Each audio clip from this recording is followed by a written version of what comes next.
Fable was a huge success on the original Xbox, so it was a bit of a no-brainer that we'd eventually see a sequel that would build upon the solid foundation set by the first game. At the heart of Fable 2 is a compelling and emotional story that follows your hero's journey from childhood tragedy to legendary status that's facilitated mainly by something known as the morality system. This system gives you the freedom to be a noble, selfless hero or a ruthless and unforgiving, power-hungry villain, and the best thing about it is that they don't just result in cosmetic changes to your character, but genuinely affect the world around you as well, altering the way NPCs will react to you, affecting the development of one of the many different towns in the game, and even changing the story's ending. Like most action RPGs, combat is a huge factor, and Fable 2 was a major improvement over the first game in this department, offering a fluid and intuitive system that allows you to seamlessly switch between melee, ranged and magic-based attacks. Magic in particular is a true highlight, and whether you're hurling fireballs, summoning lightning or slowing down time, spellcasting is extremely satisfying. Now, experience in Fable 2 is earned by gathering brightly coloured orbs that enemies drop upon their defeat, and adds to one of 4 different categories that contribute to your effectiveness in the world. Of course, you've also got a wide selection of armour and weapons that further enhance your abilities, as well as new skills that unlock the further you progress into the game. More than 17 years after its release, Fable 2 remains a standout RPG, one that captures the essence of adventure and choice in a way few games can manage. Its charming world, engaging combat and meaningful choices make it one of the finest RPGs that the 360 has to offer.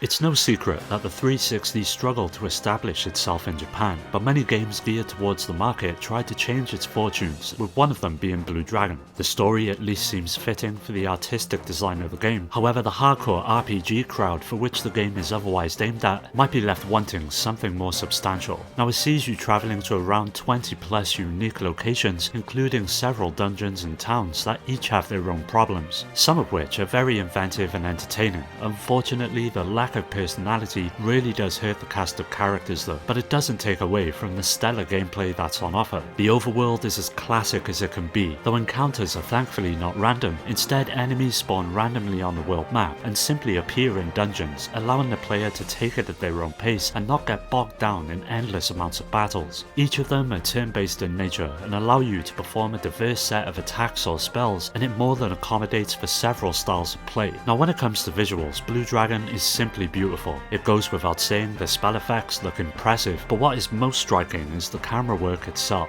When a character's turn comes up, the screen splits to show the battlefield from afar, as well as a close-up of the character powering up and getting ready to carry out an attack, a spell, a special attack, or critical hits and fatal blows, which are all framed close up with great cinematic effect as well. However, slowdown is quite often, but thankfully it never really impedes the flow of the game, and as a result it's largely forgivable. Overall, Blue Dragon is a strong, polished RPG, however it falls short of true greatness, mainly due to its lackluster story. That being said, if you're a 360 owner and a fan of RPGs, you really can't go wrong with this one. When it first released, Enchanted Arms got a bit of a bad rap and was largely ignored as a result. Now to be fair, it's not perfect, but it didn't deserve to be written off, as it does possess several unique qualities that make it a rather compelling game to experience. You jump into the shoes of Atsuma, and the story itself is quite generic, but it's the character interactions that make it worth it. The script is absolutely littered with plenty of humour that pokes fun at the usual RPG tropes, and lends each of the characters you meet along the way a distinct amount of personality that'll no doubt draw you into the world and the events that transpire. Now what helps set it apart from other RPGs is its battle system that offers a blend of traditional turn-based mechanics and grid-based movement to great effect. It's a lot like the system from the Mega Man Battle Network games, and by moving around on the grid you can score higher amounts of damage or even hit more than one enemy at a time, with each of your characters having an elemental affinity and most of the enemies having their own. It basically comes down to beating your enemies in the quickest amount of time possible, and learning how to use the grid effectively will become crucial as you progress throughout the game. If you can manage to dispose of the enemies in one turn, your team won't lose any vitality points or VP, and if you go for extended periods of time without finding a healing station, their proficiency will be severely affected. Overall, it's not exactly the gold standard when it comes to RPGs on the 360, but Enchanted Arms is an enjoyable adventure that won't exactly be for everyone, but for those looking for a humorous take on the RPG formula, this one is definitely worth checking out.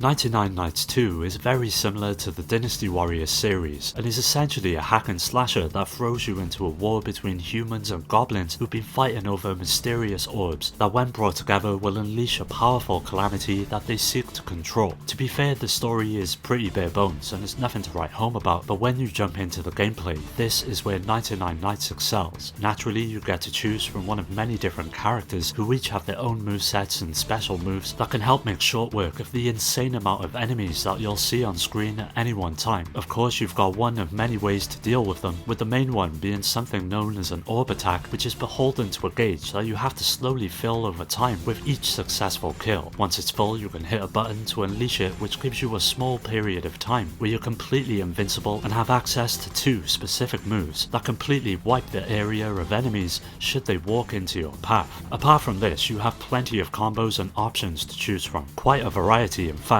with new combos and moves added with each level up, and this is where the light RPG mechanics come into play that allow you to increase your stats over time as well as give you access to new weapons. It's a great system, and throughout the game you're constantly drip fed new ways to deal with the ever growing threat of your foes in new and exciting ways that serve to spice up the gameplay. If you're a fan of Musos or simply looking to get into a game that's easy to pick up and play and lose a few hours to, then 99 Nights 2 is a solid option.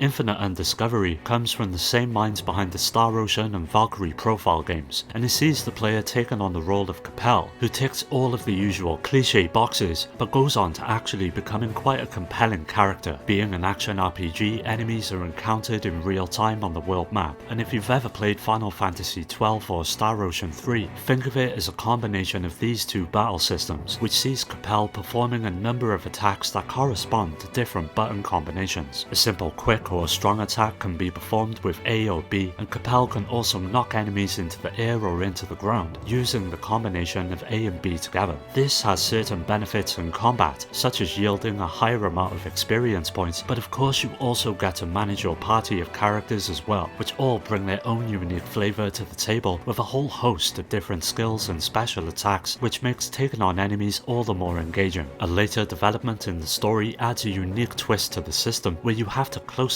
monitor your character's mood before they essentially become an enemy to your party. Unlike simple confusion, allowing a character to transform is dangerous and can lead to a quick game over if you don't pay attention, which quickly became one of my favourite aspects of the game. Now, the first 2 hours of the journey play out in a dark prison in a forest at night, and it's not until you really enter the first outdoor area in the daylight that you start to notice just how good this game looks. The battle animations are fluid, with the skills and magic attacks being just as impressive, which adds a real weight to each and every action you take during battle. By no means is it the best RPG out there, but Infinite Undiscovery is well worth playing through and will make a solid entry in anyone's collection.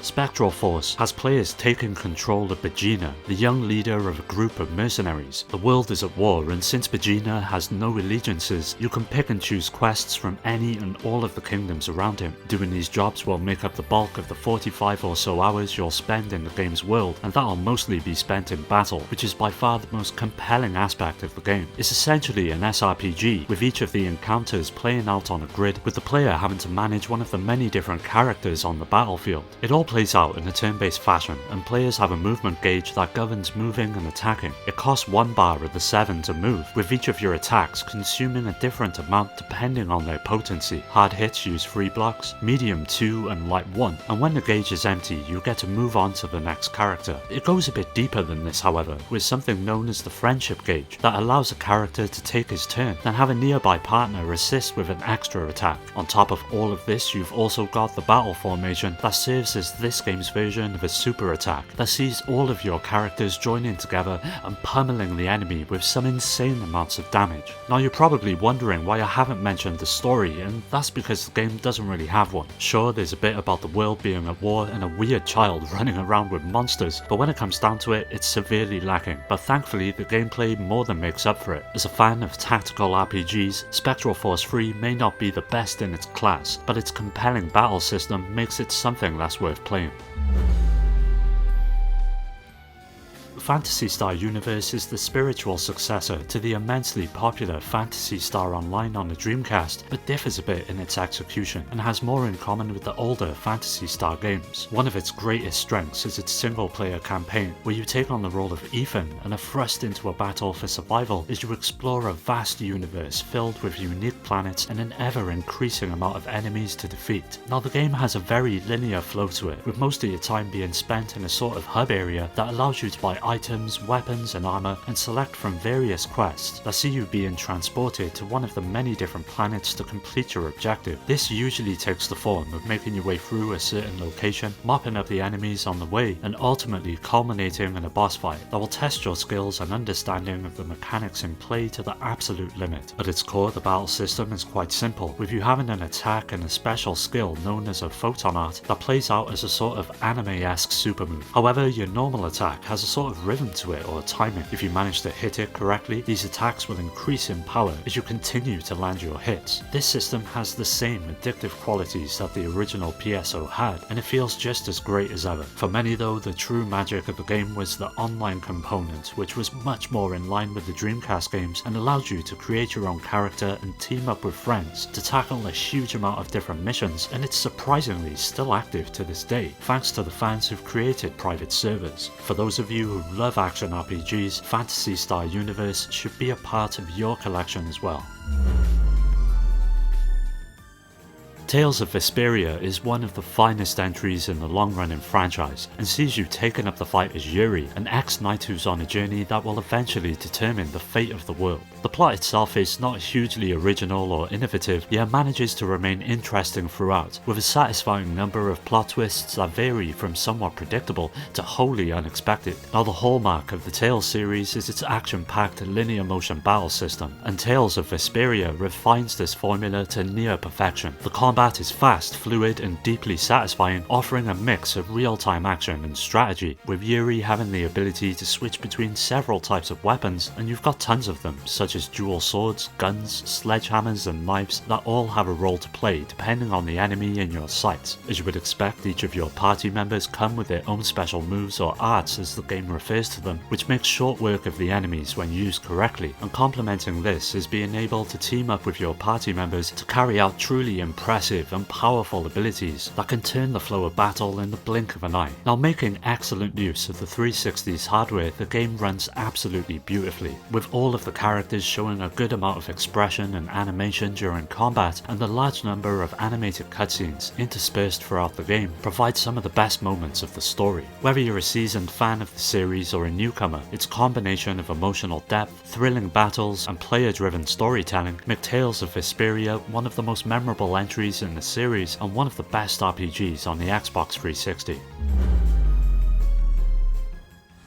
Now, the first thing to get out of the way when talking about Alpha Protocol is the immense amount of jank that the game unfortunately possesses, but buried underneath all the bugs and technical shortcomings is a spy-themed RPG that was way ahead of its time. Over the years, it's developed a sort of cult following, and for good reason, as well not without its flaws. It offers deep role-playing mechanics, meaningful choices, and a pretty decent story that holds up quite well. You play as a CIA operative turned rogue agent, caught in a web of political conspiracies, betrayals, and international espionage, and unlike many RPGs where choices lead to minor changes, here they have significant consequences, altering entire missions, relationships, and even the game's ending. The gameplay itself offers plenty of diversity in the way you can approach each mission. The slow and methodical stealth approach is here, but for those of you wishing to go in guns a-blazing, the game more than accommodates that as well. This is largely achieved by the immense amount of customization the game offers, where you're free to alter one of the many different attributes assigned to your character, and also unlock new weapons that can be fully tailored to your liking with endless amounts of attachments and gadgets. As I mentioned though, it's not perfect, and the gunplay can feel clunky, enemy AI is inconsistent, and some animations look extremely dated for its time. It ends up feeling like a sort of ambitious experiment that never quite hit the mark, but for those of you who love games like Deus Ex, Mass Effect or Splinter Cell, Alpha Protocol is an absolute must play, and if you can look past its rough edges, you'll find one of the most unique and rewarding RPGs of the 360 era. Lost Odyssey is easily my favourite game on the 360, which offered the perfect blend of both old and new when it came to the usual RPG formula, and its story is based on a fictional world where an event called the Magical Industrial Revolution has taken place. This revolution has allowed the use of a force known as magic energy to improve the everyday lives of people of all nations, while also altering the state of war. Now the main character goes by the name of Cain, an immortal man who has lived in this world for 1000 years but can't remember any of his memories. Now he's on a journey to rediscover them and to find out who's causing the world to plunge into chaos from the weapons created from magic energy. The game plays out like a traditional turn-based JRPG with random encounters and giving commands to your characters to do different things, such as magic, just attacking, defending, or using an item. What helps mix it up though is the inclusion of something known as the ring system, and by allowing your character to wear a specific item, it sees a circle appearing during their attack, and then you hold the trigger and release it at the right time to use the ring's special attributes to its full effect. May that be status effects or increased amounts of damage, it can really come in handy if you remember to use it correctly throughout the game. Overall, the old school yet engaging combat, emotional and intriguing story, endearing characters, great music, beautiful cutscenes, and the wide variety of environments make Lost Odyssey one of the most unforgettable adventures that you can experience on the system. So if you've never got around to playing it when it first released, now would be the perfect time to jump in and give it a go for yourself. Well, that does it for today's video. Keep an eye out for the next one that will be coming up soon, so don't forget to subscribe and hit that bell to get notified about new videos that release every Monday and Thursday. You can follow me on all of the socials, which are linked below, to stay up to date, and also join my growing community on Discord to meet many like-minded gamers to continue the conversation with. I'd like to give a special shout out to my Patreon supporters: Rhino, Skilljim, Shuden, Richard, Amy, Daniel, Dio, Omar, Strider, Pierre, Carl, Awesome Jacket Dude, Maximus, Scott, Alfred, Terry, Ryan, Alex, GameCube Galaxy, Curse Salaryman, Fake, and Paddy J for their continued support that helps make these videos possible. If you're interested in joining my Discord or supporting the channel through Patreon, you'll find all of these links down below. As always, thanks for taking the time to watch the video. I'll catch you next time.